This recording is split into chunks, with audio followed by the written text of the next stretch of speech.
Twari twicaye ku maparasitike turi kumwe n'abagenzi, twicaye ku maparasitike hari impande y'umuryango, rero twumvise binjira barasa mu rupangu,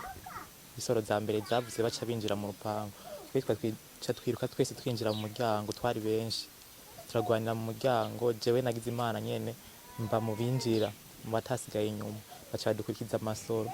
badukurije amasoro mbona urubeya rw'amasoro, twese twinjira nca ndanyerera nkubita amaboko mu masahani hagiye twinjira mu cumba, abantu bose bamaze kwinjira mu cumba baciye abadukurikiye baje badukurikira bashika mu masaro abiri, abari bose basigaye mu masaro barabarasa, twe twari dushitse mu vyumba ntibatwitayeho, abariko baragwanira mu muryango baca barababaza, barababwira ati nimuzane amahera, nimuzane amatelefone,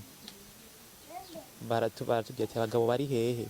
mama mudogo hariya niwe yaciye ababwira ati abagabo ntago bari bwatahe turagandaye, ngo reka ndabarasa, aca arabarasa, abari hariya bari muri dushe muri saro hose bararasa, baca baza ngaho indya bariko bararura kubera amasaha yo kurya nazone barazirasamo, baca batangura rero kuvuga kurasa basubira inyuma, guturika amagerenade, twe turavye ngahantu turi kweri umutekano ni mukeya kubera twegeranye n'ishamba rya Rukoko,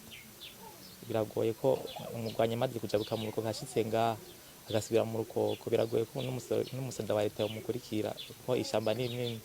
twebwe byitwa ko tuba mw'ishamba, kuko amaze kujabuka ibarabara asubiyeyo aba yamaze nta muntu ushaka kumubona no kumubona, twe twiruka turaba imbere gusa, je na mbere aho hantu twagwanira mu muryango twinjira, je nari namaze kwiheba nzi ko amaze kundasa, kuko n'ubwoba bwari navuga ati kangeshike mu cumba gusa niyumvirize aho bandashe,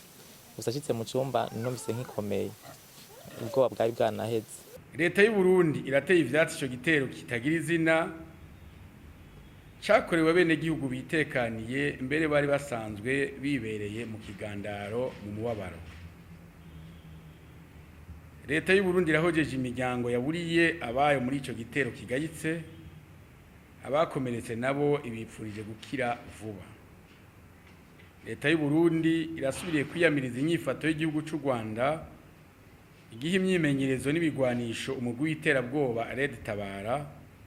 udasiba guhekura Burundi n'abarundi mu kwama wateye bene gihugu bitekaniye ataco bazira, ikabisubiye gusaba ishimitse leta y'u Rwanda gushikiriza leta y'u Burundi abarongoye uwo mugwi usanzwe bacumbikiwe mu gihugu c'u Rwanda barengutswe imbere y'ubutungane.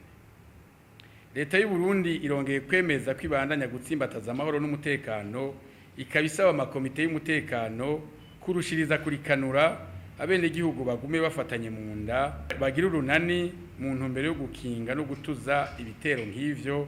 atakindi babigamije atari ugushira Uburundi mu marira. Leta y'u Burundi isubiye gutera kamo abarundi bose kugira ngo bagire urunani mu kurwanya iterabwoba iryo ari ryo ryose, no kumenyesha ababarongoye ico cyose coba kibateye amakenga. Ukubungabunga amahoro n'umutekano ni uruhara rw'umwe wese, kandi ni igikorwa kigaragaza ugukunda igihugu.